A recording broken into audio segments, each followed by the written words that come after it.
get started. For the guests who are here today, you're going to get a sample of what we do as a club in our meetings. We'll go through our agenda. Just settle in and listen. I will say that later in the course of events here, we do usually introduce our guests, and if you want to say a couple words about yourselves, no pressure, but have something prepared. So it's coming up. All right, so let's talk a little bit about the Lions Club of Grand Rapids. So we do meet on the first and third Tuesday of every month here at the University Club. There are some cards on your table. They're a little outdated. They say every Tuesday. We changed that last year. It's the first and Thursday now, or first and third Tuesday now. And then between meetings, we do a service project. That's something new this year that we really started to pick up steam with. We had, these are family-friendly events. We do something in service to the community, and we try to align with the Lions Club International global causes. So our service offerings are aligned with vision, which is our club's primary focus, where most of our fundraising goes, diabetes, hunger, the environment, and childhood cancer. So to give you an example, last month we had a group of Lions that gathered at Johnson Park, and we decorated snack bags to be used by Ronald McDonald House, and a few of us were there. Dave was there. We had other folks here, and it was good. We decorated about 120 bags. We collected pull tabs from cans that the Ronald McDonald House uses to raise funds, and we're going to continue to collect those, by the way. So if anyone wants to start bringing in those pull tabs, we'll collect them here at the meetings, and Bob Winchester has offered to drop those off for us, so we'll make that happen. So save your pull tabs. Coming up, we can talk about what's coming next month, or this month, I should say. I will pass it over to my lovely wife to talk about October's service project. Hello, good afternoon. I'm Shara Abvi, and everybody should have a little flyer on their table about our monthly service project. So this month we're going to be at Meals and on Wheels. We're actually going to be at the location and pack emergency meals for seniors in our community. So that's going to be Monday, October 11th from 12 until 2 p.m. And you can get in touch with me. My email is listed as well as my cell phone. Send me a text. We'd love to have you join us. Thanks, Shara. So yeah, the more participation we can get, the better. It's nice to have a turnout and have a little social time while we do something in service for the community. All right, other announcements, what's coming up? So we talked about the service project on Monday the 11th. Just for everyone to put in their calendars, you can pencil it in on December 4th. We'll be doing holiday shopping again. That'll be from 8 a.m. to 1 p.m. More information to come. At the district level of Lions, so for our guests, the Lions Club is part of a larger Lions Club International. We are the Grand Rapids Club. There's a district, and then it goes up into the state and international levels. So it's quite the organization. 1.4 million people, last I heard. Someone correct me if I'm wrong. But at the district level, there is a projects night coming up. So on Thursday, October 21st, we'll be out of Pause with a Cause, $20 a person, starting around 6 p.m.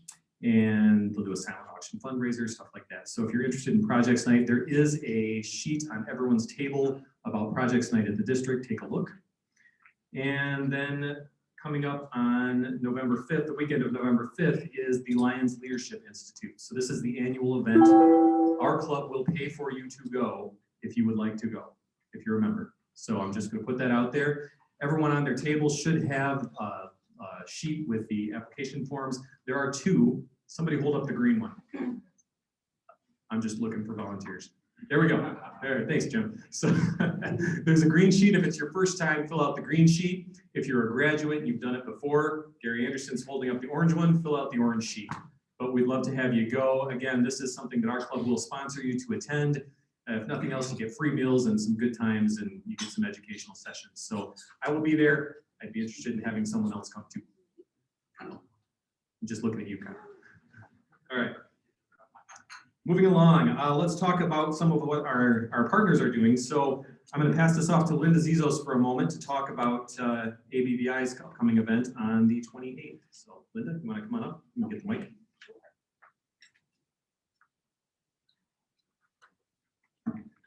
Hi everybody, I'm Linda Zizos with the Association for the Blind and Visually Impaired.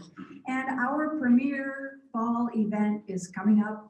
Many of you know about it already, and if not, you will. And I will continue to remind those of you who said, yes, I'm going to turn in my form. It's called Crafting Vision, and it is October 28th, Thursday night, from 6 to 9 at Vandermill Restaurant and pub. And they specialize in craft ciders. So it's going to be an evening of casual, strolling, hearty appetizers and craft ciders, both hard and soft ciders, hard beer, I guess. Hard beer and soft drinks. And what's the most fun is the opportunity to just be together with everyone. Very, very, very casual. And a short program on ABVI, and the opportunity to this year see some of the devices that our therapists use with our clients and how our clients are able to thrive using these devices, and some more little surprises. So please come October 28th. If you have any questions about it, we will go on to the Lions Club website and it's on there. So I would love to see everyone there. Thanks. Thanks, Linda. So again, yeah, you can go to the Lions Club website under events, and there is going to be a link for the 28th for the ABVI Crafting Vision. The other one that's coming up is Cherry Health Celebration. I don't think we have anyone from Cherry Health here. I'm actually on that committee. Oh, geez. Well, then you should talk about it.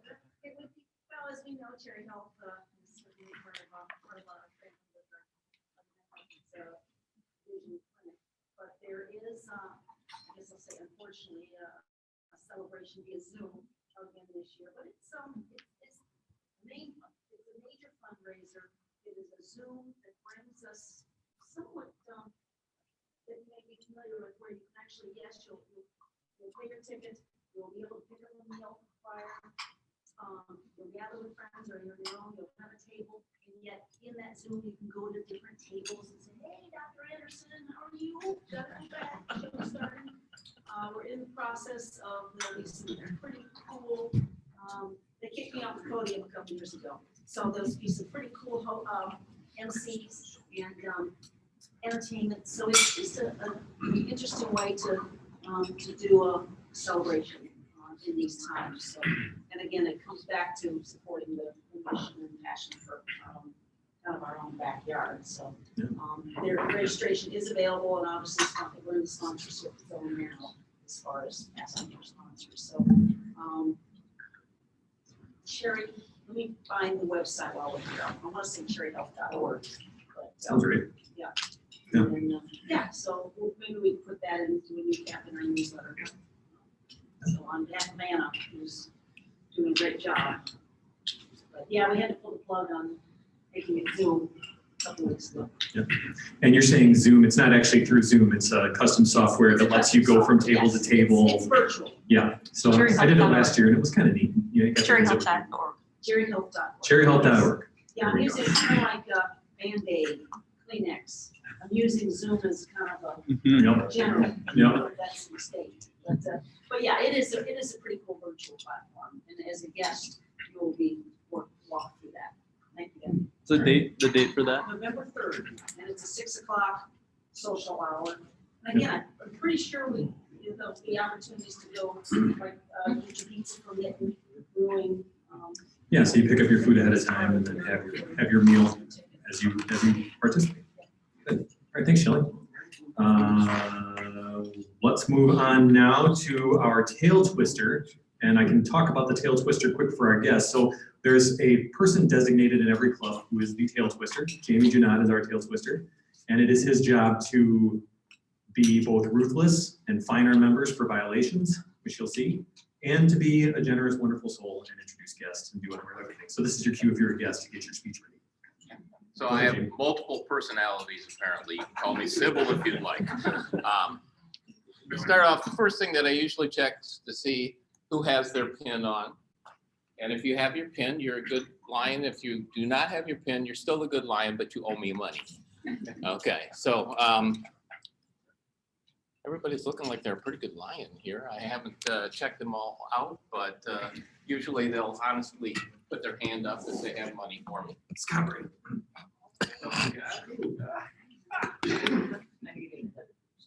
Okay. Always hiding. That's why. Okay. I should be like a Another dollar. thing that we do is called Happy Bucks. And if something good is going on, if you'd like to tell us about it, we, in a joyful way, we, you can $1 or $5, $10, whatever, if you traveled or so forth. I will start it off with $5. $5 is Michigan is 5-0. So that's my Happy Bucks. Yeah. And anybody else that, I'll go Happy Buck. I can't think of any coincidence or not, but Facebook did go down yesterday. I'm responsible, but our anniversary is 47 years. wow. Oh, by the way, on Happy Bucks and on pins, I don't give change. Just so you know. I like getting $5 instead of the ones. Yeah, have a baptism of our granddaughter coming up. Nice. Very good. Anybody else? Oh, I have 50 cents for one and 50 cents for another. Whoa. Public radio. Well, I gotta start taking Venmo. There you go. He'll introduce himself, but we're so blessed to have a new general manager. Well, we'll be going to guest shortly. I know, but that's 50 cents of my dollar, and the other 50 cents is, I balance my life with workouts, so I did complete a half iron in Memphis, Saturday. So, there we go. Very That's nice. the next Made one. it back. And I made it back. Yeah, so thank you. So, think, there. John? I have a happy dog, similar to yours, Western on a 4-game winning streak, since narrowly being defeated by the Blue Jays. Yeah, we'll go with that. I got 2 happy bucks. Gene and I were at the Ryder Cup last week, and I'm pretty sure that the U.S. won because we were there. I think that was the major factor in the deal. It looks like Gary's got some money. Just won, and the Bears won this past weekend, and I don't know who they beat, but they won. We tried to not remember who they beat too. Any other? Next week I go to San Antonio. My daughter is graduating from basic military training for the Air Force. So I'll see her after college. And I do need cards from the table, so if you've got it when I come around. Start over here though with, do you have any more happy bucks? No? Guests. Starting here, it looks like we have a guest. John? Bill Lack, I'd like to introduce my guest here today, Kevin Schuyler. Jim, you want to tell us about yourself? Hi, everyone. Jim Schuyler. I'm a Grand Rapids resident since I was in about middle school, and I worked at US Signal, been there for about 11 years. I heard about the Lions from a client and learned a lot more talking to John. I'm grateful to be here. Thank you. Right here, Scott. My guest today is Dave Burgess. Some of you might know him from a couple different ways. One, he's a good friend of mine at school, at church, our kids, and that, but he's been was instrumental in going on our first mission trip to Haiti. They went with us and made the connections to make it easier for us.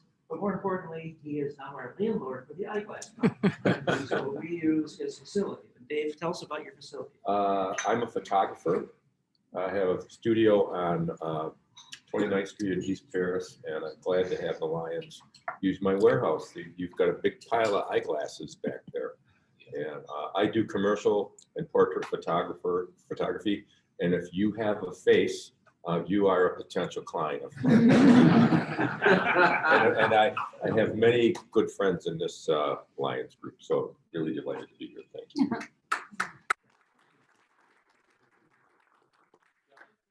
Yes, again. Jim Radmaker, our new general manager. Take it away.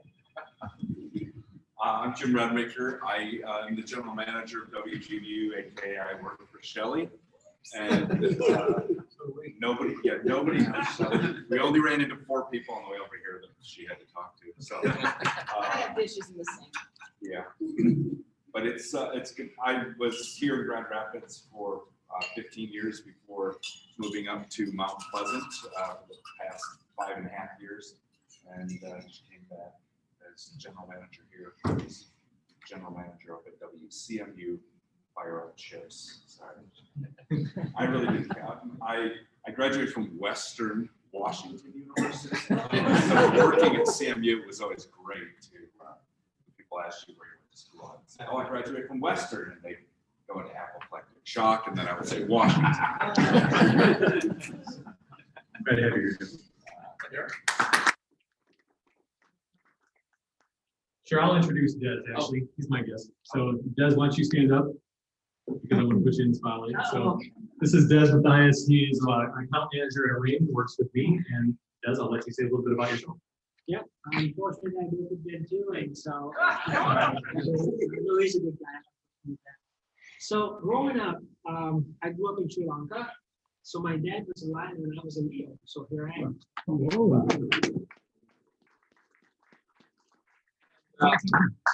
Gary? I have a guest today who is in Lyon from Rochester, Michigan, but now living on the west side of Michigan. Don't hate No. Gene Ferrara. Gene. As Gary said, Gene Ferrara, been in Lyon since 1990, past president of Rochester Club, still technically a member there. My wife and I moved out here in January this year, so we're just now starting to be able to get connected up in the community here. I retired in January, but I flunked retirement because I'm still working. Can you move over here, do that again? We'll go to the raffle now. I will say welcome again to all of our guests. Thank you so much for being here. We appreciate having you in the room, and it's nice to see everyone. While Jamie is taking care of the raffle, I will say that we do, what am I looking at? John Rice put these on all the tables. If you scan the code, it'll bring up our website. Yeah, I was just gonna talk about the website. Perfect. So you've all got a nice sheet on your tables that's laminated and beautiful that John Rice apparently put together. And if you scan that QR code, it will take you to our website, which is grandrapidslionsclub.org. On the website, you can find more information about what we do, our membership, what we have for events coming up. It's all out there. And we hope you visit the site and check it out. All right, here comes Jamie with the raffle thing. One thing we do for a fundraiser here is we do a 50-50 raffle. So we have this lovely bingo ball spinny thing. If you buy raffle tickets when you come in, half the money goes into the pot, half the money goes to our charity partners. And here we go. And we draw twice. The first one that matches $5, so put in 5, you get your 5 back. And the second one, you get a chance to put your hand into the leopard bag that has a whole bunch of red chips, and it hopefully has a white chip in it, but I haven't checked. Cheryl, did you check people? Anything on it? I think it's in there. Have you checked? Or verify. Yeah. Is it in there? Our accountant's telling us yes. That, yes. So we'll take yes. Maybe. Uh-oh. No. I don't think. We can put those in. I didn't say it was any good.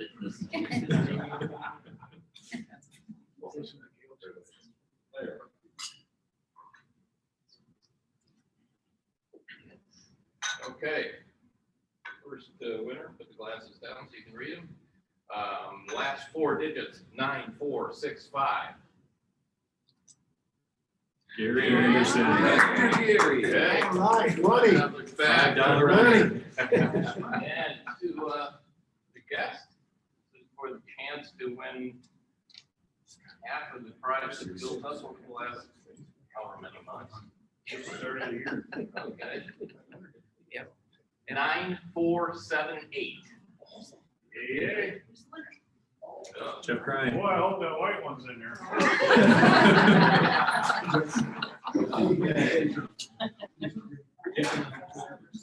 speaker's like 10 grand. Okay.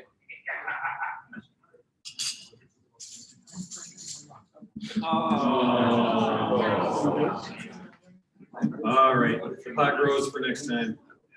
Back down to 200. Nice job. All right, at this time, I would like to introduce our guest speaker for today, Marcus Manders, Executive Director of ABVI. I'm going to do my best to just tell your history, so let's see what I know. Sure. So you started with ABVI in 2020, I believe. Yes. January 1st, 2020, as Executive Director, taking over from Rick Stevens, Lion Rick Stevens. You are also, I believe, the Director of Prosthetics and something, help me. Supply chain operations and sustainability. What the, I thought there was some prosthetics and I support orthotics and prosthetics. Okay, so you support orthotics and prosthetics, and you do supply chain stuff, and you do it well, I'm sure. So Marcus is a wonderful person. He is an animated speaker. He is, I'm going to build you up so that you, Please. yes, just a good guy all around.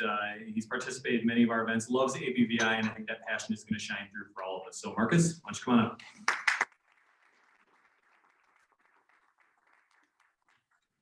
Thank you, Ben.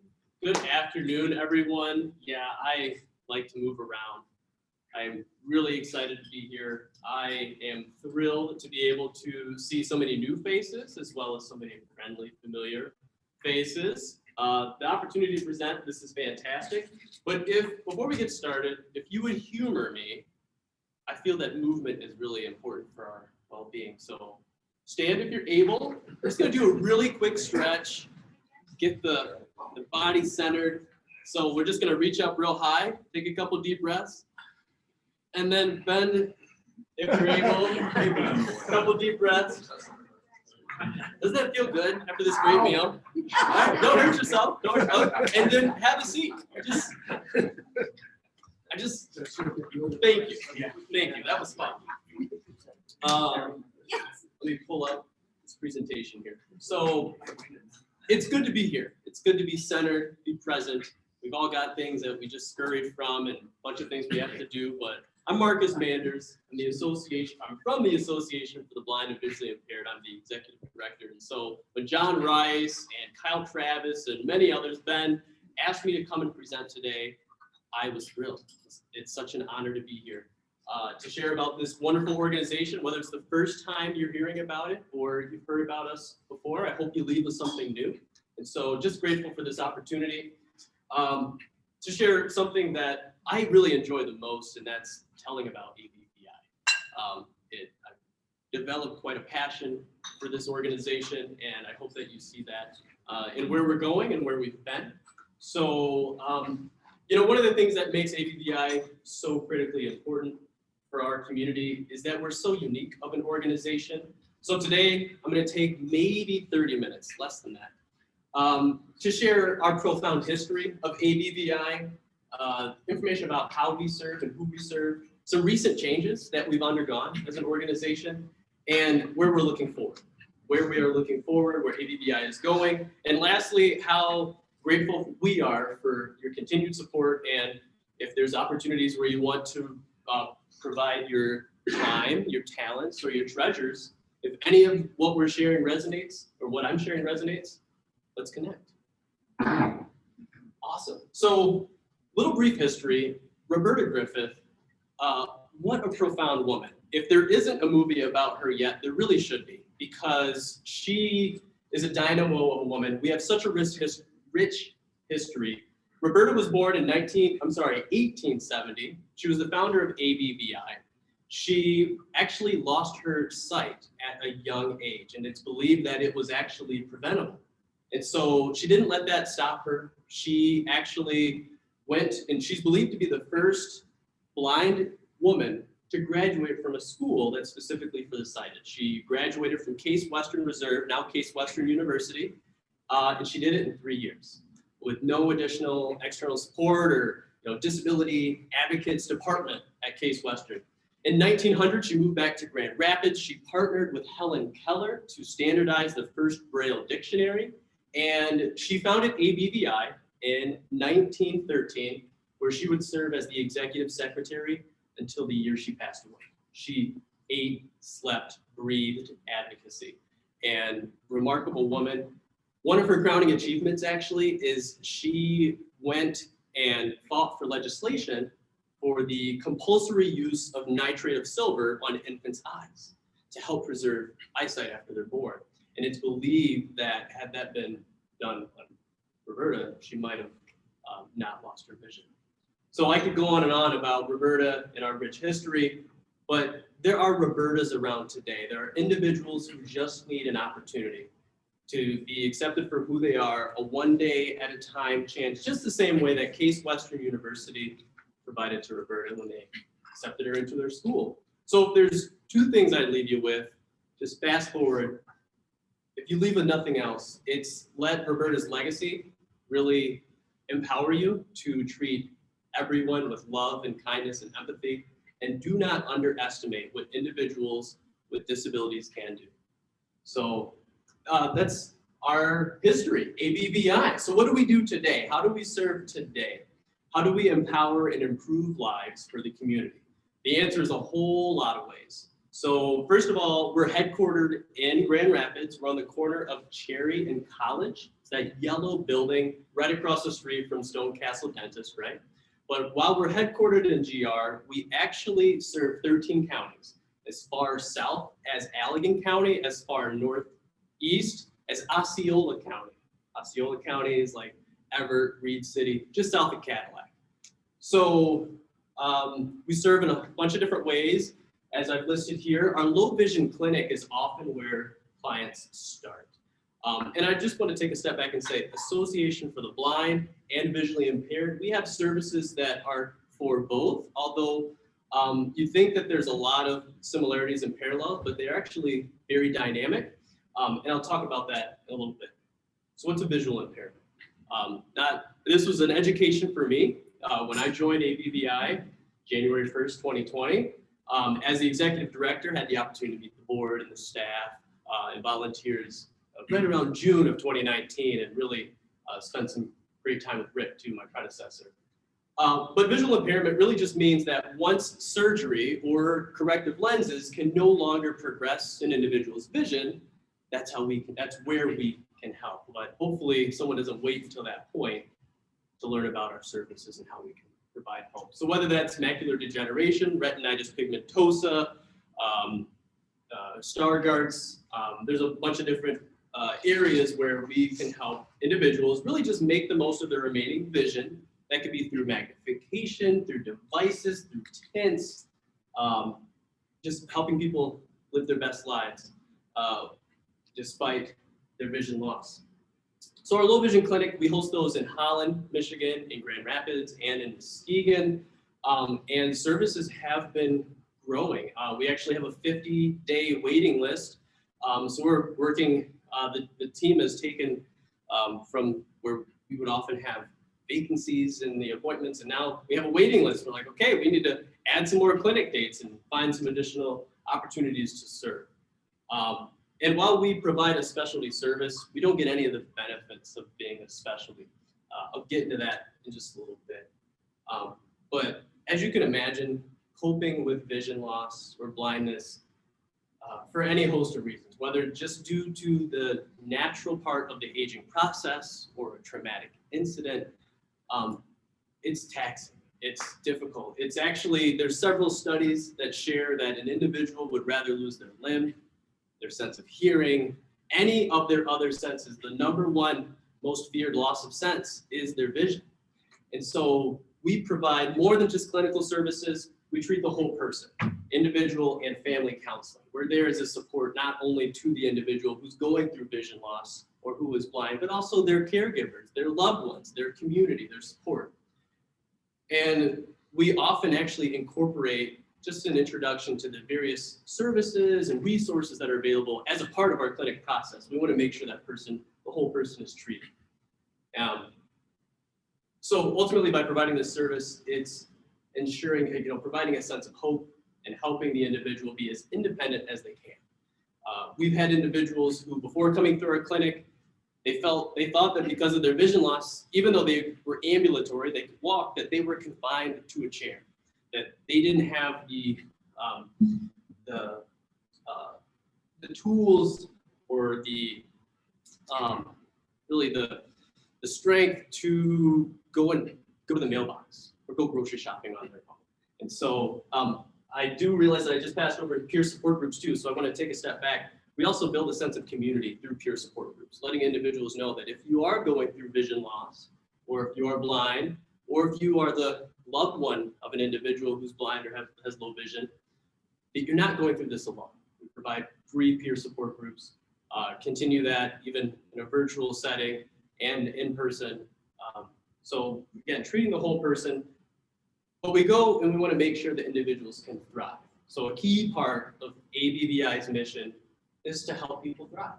That means ensuring our clients are successful at home in the community. They can, do shopping and get their mail and do the things that they thought they couldn't do before, whether it's, look at pictures of their children, or balance their checkbook, or read or sew, continue to preach. We've had clients they thought that they would no longer be able to provide or be able to do that, where they have passion. After coming through our clinic, that sense of life is restored. So that's great. Orientation and mobility, that's another very specialized service that ABVI provides. And there's no other organization in that 13-county region that I mentioned that provides the full scope of services that we do. We do it because it's the right thing, because our community needs it. So individuals with white canes, actually October is a very special month for a lot of reasons. October 15th, which is a Friday, is White Cane Safety Awareness Day.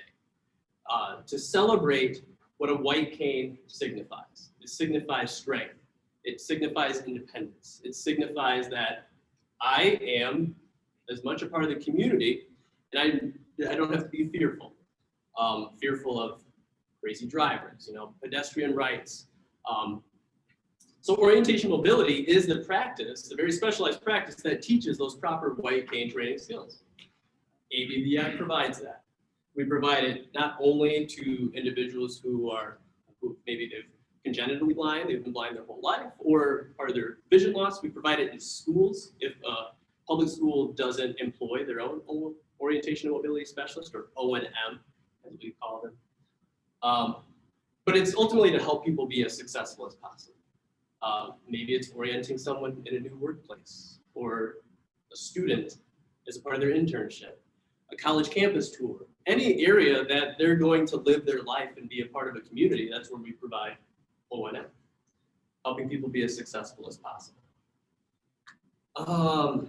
And the last program, which is actually pretty cool, is our youth programs. So we've had to pivot a little bit in the recent years, but we have our Summer in the City program. That is something that we've maintained for many years, headed through 2020, and through this year. We actually have a picture of Beth, our orientation mobility specialist. She's amazing. And it's providing summer programs, opportunities to be out in the community and to really have access to a lot of these extracurricular things, or just home, the basic skills and tools that aren't taught in school. I remember hearing about my first orientation and mobility specialist, or O&M Summer in the City program.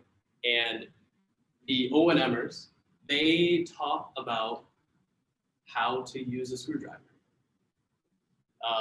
where the thermostat is in your home, things that aren't talked about as part of your STEM program, how to be successful, how to use a plunger, how to tell if you're blind, how to tell if the water is back. So it's more than just safety and awareness at home, but also out in the community. Because all too often, the blind and visually impaired, they're excluded, whether intentionally or unintentionally, from these types of programs. So we've had some pretty cool ones where we had people come and do self-defense training for Summer in the City. I remember participating in that in 2020. That was pretty empowering, or pretty powerful stuff. But all of these services, all of these valuable, critical, value-added services they're not inexpensive to provide. An orientation and mobility specialist, that's a master's degree program from Western Michigan. They provide orientation, but unlike a physical therapist or an occupational therapist, it isn't something that you can bill insurance for. A nurse or a doctor providing a medication or an injection, bill insurance for that all day long. Physical therapy, help you walk, orientation, mobility, same type of schooling, same number of years, but it is not recognized. Peer support groups, those are free because the community needs them. So the valuable and value-added services that we provide, we would not be able to do it without this amazing partnership. The Lions Club, the Grand Rapids Lions Club and ABVI go hand in hand so that the cost of these services doesn't all get passed along to the client, right? We do this because it's the right thing to do. So senior villages, the Kent County Senior Village, Muskegon Senior Village, the services, United Ways, fundraising, donations, a lot of really cool events. That's what helps us to be able to continue to provide these services. The other portion that we can, what we do bill insurance for, is when during the low vision clinic, the low vision specialized optometrist interacts with the client to really identify the remaining vision and how we can maximize that with magnification, and low vision occupational therapy, which is really pretty cool. But it's because of community support. It's because of you all sharing your time, your talents, your treasures, and advocacy that allows us to provide these services. So I'm going to take a quick breath. I'd love for you to hear directly from Dan Bassett. He's okay with me using his name. He's a neighbor of ABVI's. He's a client. He's a great advocate. If you participated in the virtual Crafting Vision, which was our annual gala, last year it was virtual, this is a small snippet from that.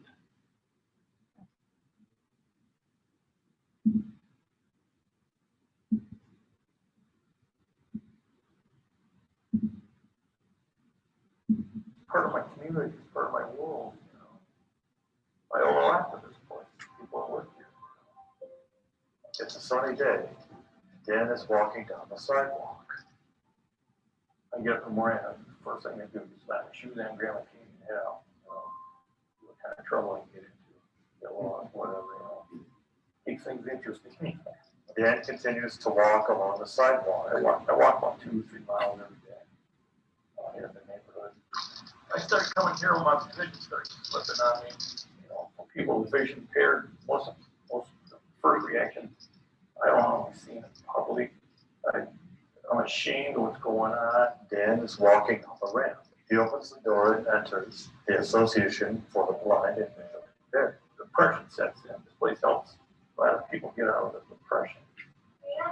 Hey, how's it going? The place is more one-to-one, more personal. They teach you. You just can't sit there and vegetate for the rest of your life. You got to get up and move. You know what I mean? That's where the support groups come in. Pictures show people gathering from support groups. You know, go to a support group, and you got a whole room full of people that are in the same situation. Dan leads the Association for the Blind and Visually Impaired. He's walking down the sidewalk using his cane. Dan's walking home. I missed this place when it was closed down in March and April, and when they opened up again, I think, man, that's a big part of my life. This is kind of unique, unique organization. I don't think there's another one like it in the state. I mean, everywhere from Ludington, Michigan, all the way down to Elgin County. So that's probably about 1.5 million people. You know, that's a lot of people. You know. And this place has been going on through the 20s, the Depression, World War II, 50s, 60s, 70s, 80s, 90s. Pictures show historical photos from the Association for the Blind and Visually Impaired. This place has been around, you know, and it's helped a lot of people out over the years, you know what I mean? And I hate to see it. I want to see it continue, you know, for the next generation.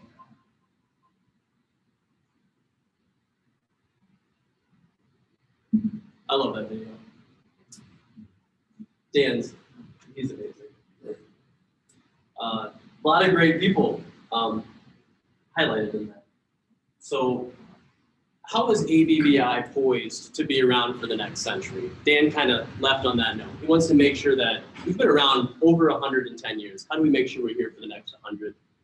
Well, recently ABVI joined forces with another community-minded, women-centric organization, and that is Mary Free Bed.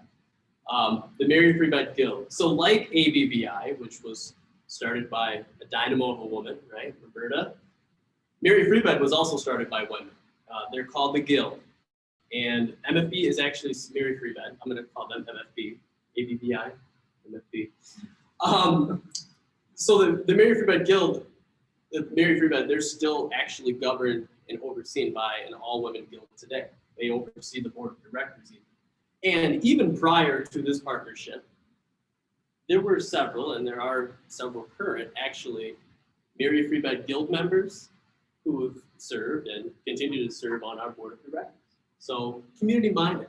Why is that? Because at our roots, at the root of our mission, ABVIs, we help individuals living with low vision or blindness thrive in a sighted world. Mary Free Bed, restoring hope and freedom through rehabilitation. And its root, it's really helping individuals, despite their physical limitations, really to live their best life, right? So January 1st, 2020, ABVI becomes an independent subsidiary. And what that means is that we have the support from Mary Free Bed, where instead of having to go out and contract for lawn services or for Rick to be HIPAA and compliance and the IT guy, we're able to leverage those relationships. Mary Free Bed has an IT department.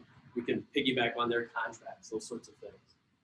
But more importantly than that is the support, right? That video, we were able to work with Mary Free Bed marketing, communications to help, really broadcast where ABVI is going and the great work that we're doing. So it also means more friends to attend the Jamie Janot show. I mean, it was a great event, the Drive for Vision, because, the Mary Free Bed Guild, they're passionate about opportunities to serve in the community and help promote the good work that's needed. So there's a lot of challenges and opportunities, but we're looking forward. Some of the challenges I talked about, lack of insurance recognition, but we're combating that with grants. Assistive technology, we want to look forward, and technology has changed. How can we help unlock those accessible features on computers, phones, to help our clients really truly thrive? And another way to thrive that ABVI hasn't really had much of a hand in, but we have a program that we're in our incubation. It's really to explore employment opportunities.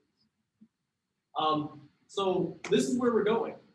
We've for too long have been a hidden gem. We want to become a household name. So Mary Free Bed had that transformation over the last 10, 15 years. We're going to open that same playbook and really share the great work that our dedicated staff, their passion, their resiliency through this crazy year, in the last couple of years, to really help ABVI become a household name. We don't want people to learn about us when it's too late. Prevention and education, something that we've had an opportunity to do before, outreach, and really helping individuals ultimately thrive. So help make a connection. I'll just leave you with this. Alone, we can do so little. Together, we can do so much. And it's because of the partnership with Grand Rapids Lions Club. Helen Keller said it best. So let's connect. Let's connect at Crafting Vision. My personal information's here. I'd be happy to email the slides. And I know I went a little long. Sorry, I got a lot to share about this great organization, but I will take questions if you haven't.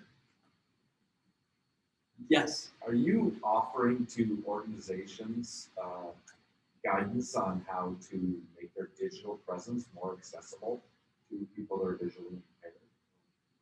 Yeah, we're working on it. Okay. But yes. So actually, one of our board members, she's got that as a project that she's looking to work on through sabbatical. But yes, we've actually worked with Metas. They're a labeling company. They actually make sure that the Braille on the beer cans from Vivant and Broadleaf, they want to host focus groups with us, not only to make sure products are accessible.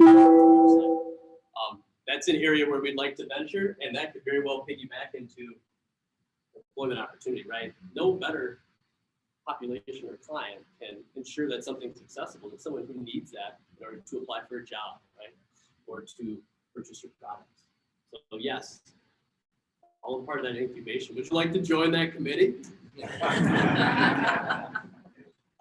No, it is something we're definitely. Now, it's a big deal. Yes, Accessibility is a big deal. it is. The other cool thing about October, and I'm glad that you bring it up, Jim, is October is National Employment Disabilities Awareness Month. So I have the opportunity to present to Fair State University tomorrow to all their faculty about that specific thing, about being intentional, accessibility, how DE&I, right? That's such a hot topic. Diversity, equity, inclusion, that's great. I'm a minority, right? But what's true inclusivity? It's ensuring that people have access, that they're welcome, that they can thrive, and that there's a place for them in the employment space. Individuals with disabilities are the most disparaged population when it comes to employment. Not African Americans, not the Latinx, it's individuals with disabilities who are actively looking for work. So helping individuals thrive, that's a great way we want to take it forward. You have somebody on staff who's impaired, it's very helpful. Especially when you're trying to get out. Okay, you're not taking this. It's an easy thing to overlook. It is. The intentionality of that video to have audio, it's scripted, yes. All text, putting that in your PowerPoint. Okay, thank you. Thank you.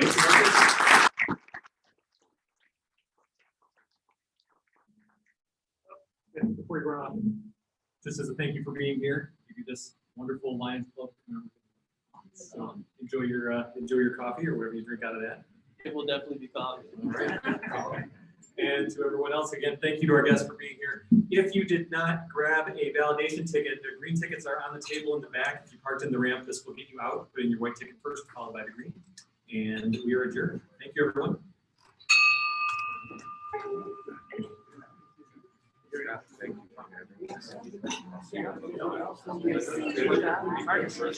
Thank you, Scott. Thank you. All right.